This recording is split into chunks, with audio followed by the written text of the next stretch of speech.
insisting they start climbing before the weather worsens. He agrees. Before they move, she peeks out of the tent, taking in the breathtaking view of the troll wall. Soon after, they gear up for the tandem climb. Tommy remarks on the cold. That's just your Aussie ass. As they begin scaling the mountain, aiming for the summit, Sasha slips partway through the climb. Same goddamn spot every time. She regains her footing and tries again while Tommy urges her to take it slow. After several failed attempts to get past a particularly difficult section, Tommy suggests they call it a day, noting that a storm is rolling in. Sasha, however, insists on giving it another try. Seeing the conditions worsen, Tommy firmly tells her they should head back down and return to their tent. Later, as the storm intensifies, Tommy suggests postponing tomorrow's climb. Sasha brushes it off as just bad weather and asks what's really bothering him. He admits she sometimes pushes things too far. With a sigh, he says he doesn't know how many climbs he has left, then quickly adds that he still loves what they're doing and her, but asks her to slow down instead of chasing one extreme after another. He then shares an old saying, "Luck is like anything else you take up a mountain. Eventually, it runs out." Sasha pushes back, asking if he really thinks his luck has run out halfway up a mountain. If my lucky compass is saying I should. Oh my god, just stop with that fucking compass. Tommy apologizes. As the storm grows stronger, they finally decide to descend. Sasha asks Tommy to promise that once the storm passes, they'll come back, finish the climb, and reach the summit. He agrees. Halfway down the mountain, rocks begin to fall around them. Tommy urgently tells Sasha to descend quickly, press herself against the wall, and keep her head down. Sasha secures herself to the rock, but suddenly more rocks rain down. He calls out, asking if she secured a knot for his rappel. Sasha instinctively shouts yes, but when she glances down, she realizes she hasn't. Panic sets in. She tells him to hold on, but before she can fix it, rocks crash into him, knocking him off balance and leaving him unconscious. Sasha grabs onto his rope, desperately pleading for him to wake up, but she can't hold his weight for long. Faced with an impossible choice, she finally lets go, watching in horror as he falls to his death. 5 months later, she arrives in Australia, Tommy's homeland, hoping to feel close to him again while taking on whitewater kayaking in the Grand Isle Narrows. She tries to use GPS, but there's no signal. Relying on a physical map instead, she makes her way toward the Wandera National Park Ranger office. Along the way, she stops to rest, her thoughts drifting back to Tommy. The next day, she reaches the ranger station. The ranger officer asks if she plans to go alone and advises against it, warning that people often get lost in these woods. He then asks her to sign in so they can track where she's headed. About an hour later, Sasha stops at a gas station. Inside, she grabs some snacks, while a group of local hunters tries to flirt with her, but she ignores them. Sasha notices a man walking into the store carrying packets of beef jerky. The employee tells him it's selling like hotcakes and calls him Ben. As Sasha asks one of the hunters to move aside, he suddenly slaps her on the backside. He then casually offers to show her around if she's interested. She's okay, fellas. Looks like she got everything she needs. They leave. Sasha pays for her snacks and fuel. Ben apologizes for their behavior, but she brushes it off, saying she can handle herself and didn't need defending. He nods and leaves. Before heading out, Sasha grabs a pack of Ben's beef jerky. Outside, Sasha studies the map, clearly confused. She looks over at Ben and asks if he can give her directions to Grand Isle Narrows, adding that her GPS isn't working. Ben nods and asks if she wants the easy way or the hard way. Sasha replies, "The best way." So, this is us. Mm-hmm. You made this left, and it's a bit of a dog leg and a straight 50 Ks. He smirks and says that's the standard route. Then he gives her his advice, telling her to start at Blackstone Bay and go about 9 kilometers. He explains that just before the split, she'll find an amazing camping area by a river. Sasha nods. Ben asks if she can handle it, and she confidently says she can. He warns her about the dangers of the trek and waters, but Sasha just smiles, Most people do rolls up her depends. window, and drives off. As night falls, Sasha pulls over and parks her van. As she begins packing her belongings into the bag, the 2 hunters she encountered at the gas station arrive with several others. They try to strike up a conversation, offering her a beer, but Sasha ignores them and gets back into the van. Hours pass as the men drink, laugh, and dance nearby, while Sasha eventually falls asleep. The next day, she sets out in her canoe, kayaking through strong currents with steady control. After a while, she pauses briefly to relax before continuing toward Blackstone Bay.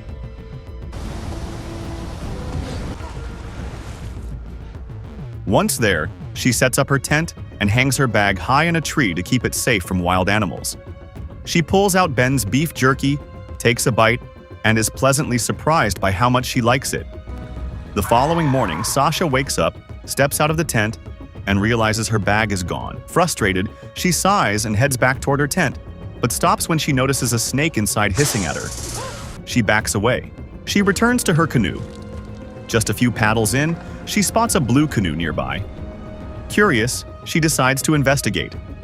She heads deeper into the dense forest. There, she comes face to face with Ben, who greets her with a wide smile, saying she made it. It's me from the gas station.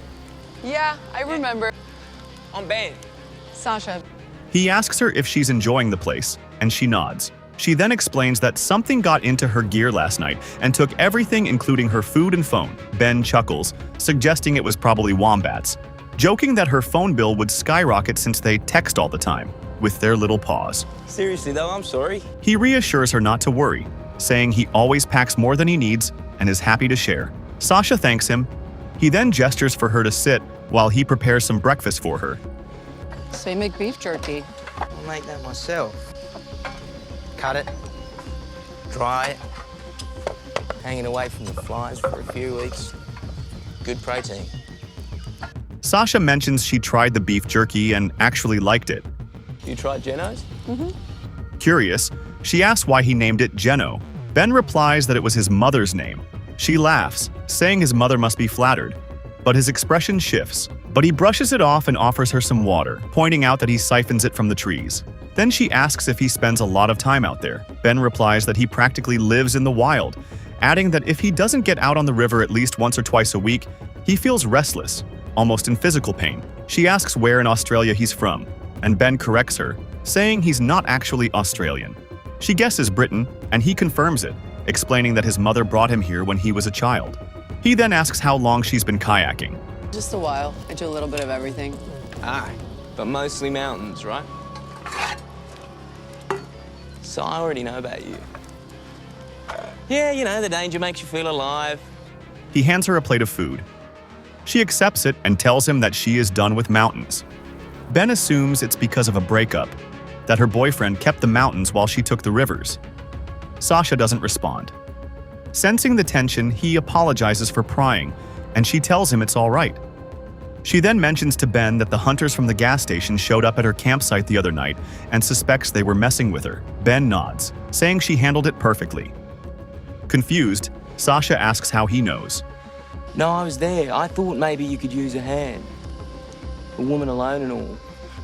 Not the case, though, clearly. He adds that he knew she was special the moment they met, just like his mother. Unsettled, Sasha says she should get going, but Ben stops her. That's when she notices something chilling, a bracelet that belonged to Tommy. Ben casually says he liked it and asks if she wants it back. Then he tells her to wait and tosses her bag out from his shelter. He then steps out holding a crossbow and a speaker. He plays a song and calmly explains that he's restocked her supplies, but removed her phone. He casually tells her that she has until the end of the song to get as far away from him as possible. What's the matter? I thought you liked danger.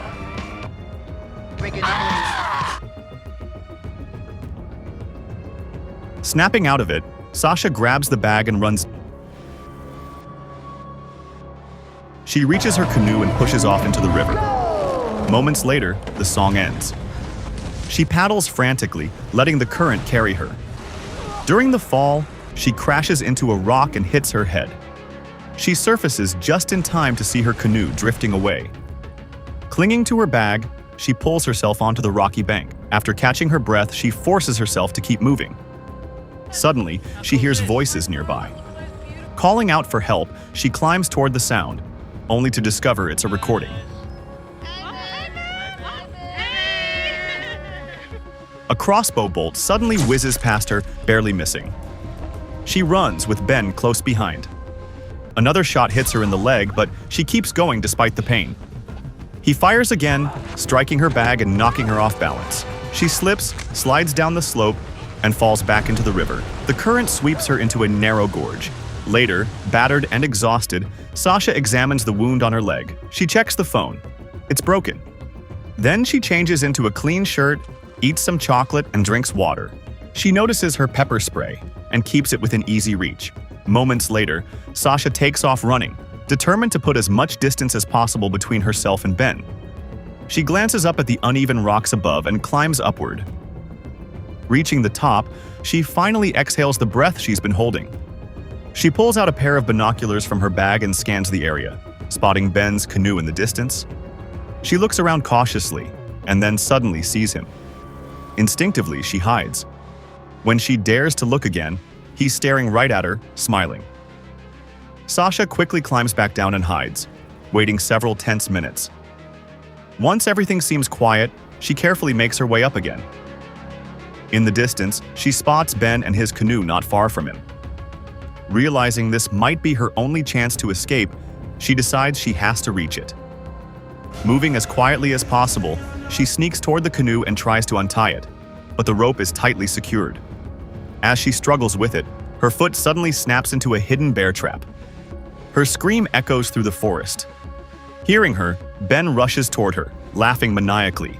He grabs the chain and pulls her closer. Thinking fast, Sasha pulls out her pepper spray and sprays it directly into his face. He screams in pain, staggering back. Sasha tries to grab his crossbow, but he yanks her away before she can.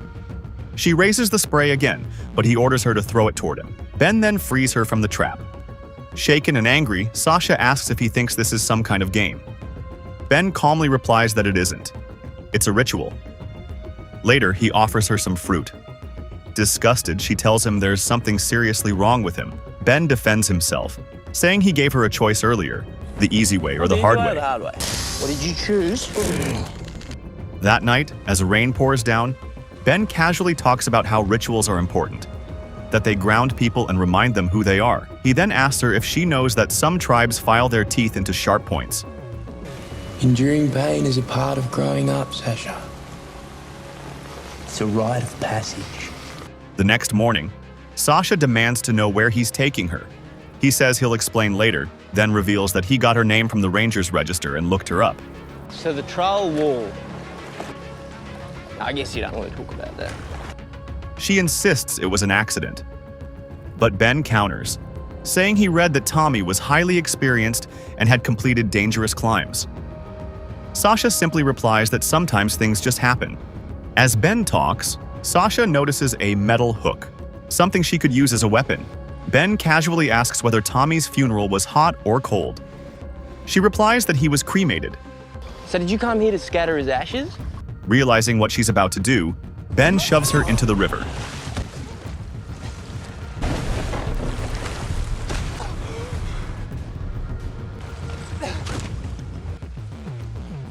Later, he pulls out a harness and hands it to her. Confused, she asks why. He tells her they need it to climb down.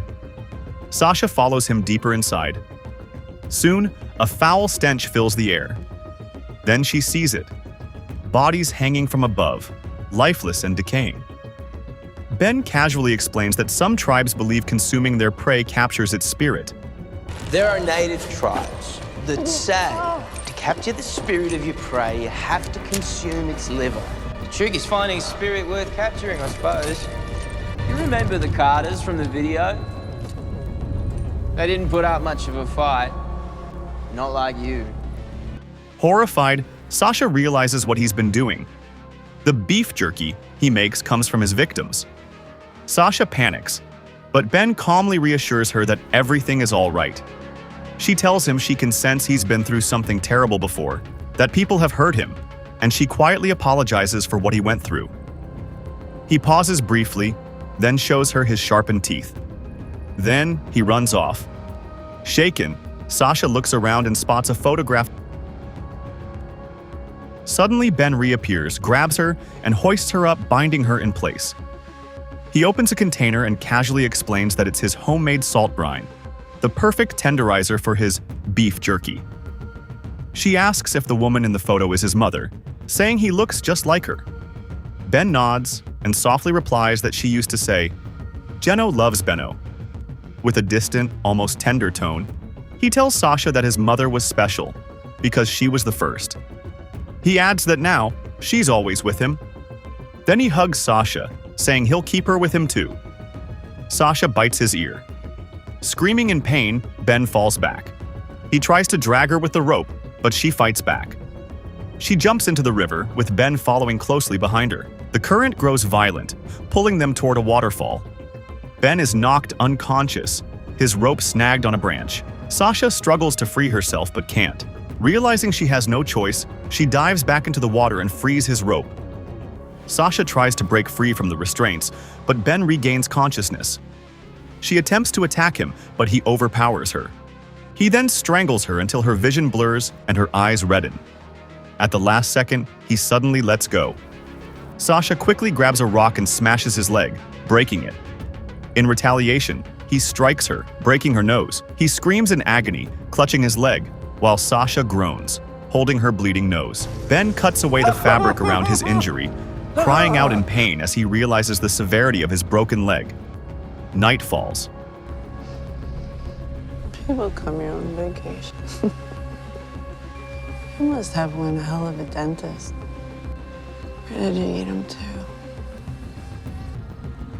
You ever get depressed in the dark? Feel like you misjudge things? Feel guilty? She then opens up about Tommy, saying that when he fell, he was dragging them both down the mountain and she had to let him go. She admits she'll never know if he survived.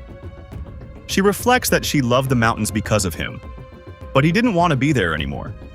She didn't listen and just kept pushing. The next morning, Sasha asks Ben what lies back there. He replies, "About 12 days of walking." She tells him he won't survive the journey, not with his injury. Yeah, and whose fault is that? She then tells him they need to climb up the wall today, and if he doesn't agree, she'll simply wait for him to die from infection. Ben scoffs, saying she can't make the climb without him. Sasha calmly agrees, pointing out that it's indeed a tandem climb. She explains that she can guide him on how to tie a knot to support his good leg, rig a booster, and build a makeshift harness. It's the only way either of them will make it to the top. Ben thinks it over for a moment, then finally agrees. He tells her that once she gets them back to the top, he'll set her free, but warns that if she tries anything, he'll rip her off the wall.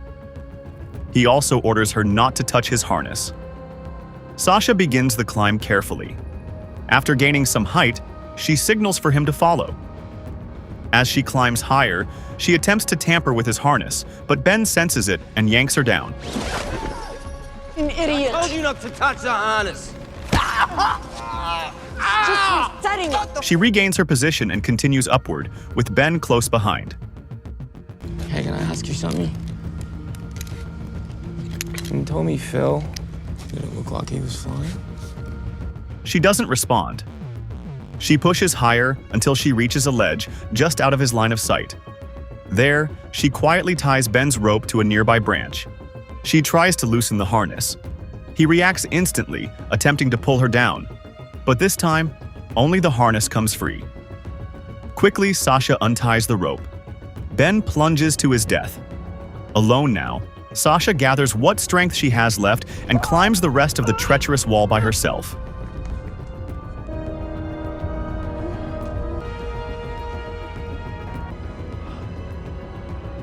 Night falls. Exhausted, she drinks some water and keeps walking.